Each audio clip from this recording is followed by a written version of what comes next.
We are going to show you how to install a column in a gas chromatograph.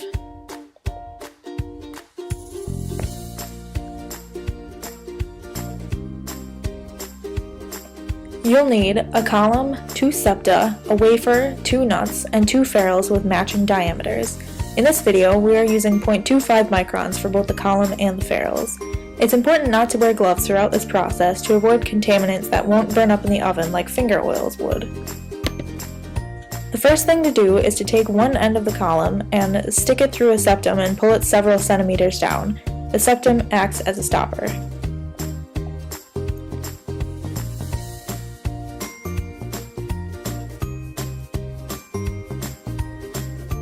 The septum has now clogged the column, so you need to cut off the contaminated part using the wafer.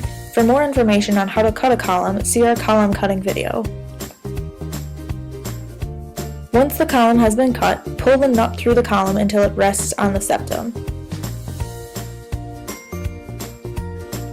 Then, pull the ferrule through the column until it rests in the nut.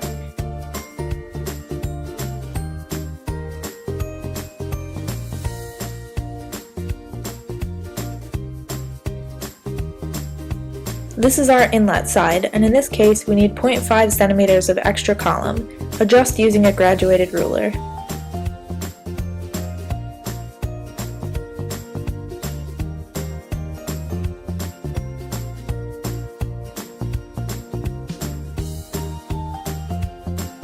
Repeat this process of septum, cut, nut, ferrule, adjust to the other side of the column.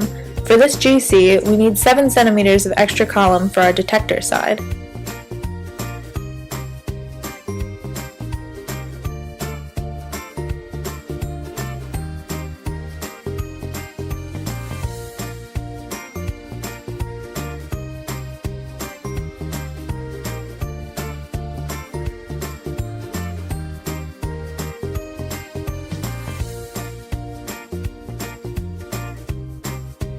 Once this is complete, place the column on the rack inside the oven. Install the inlet side by placing the column end into the inlet valve and securing the nut finger tight. Give the column a gentle tug to make sure it's not too loose.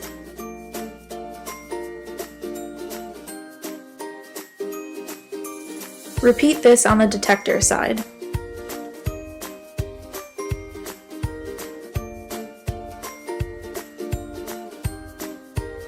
When finished installing both ends of the column, make sure that nothing is touching the oven walls and that there are no crimps or harsh angles. Both of these will damage the column and skew results.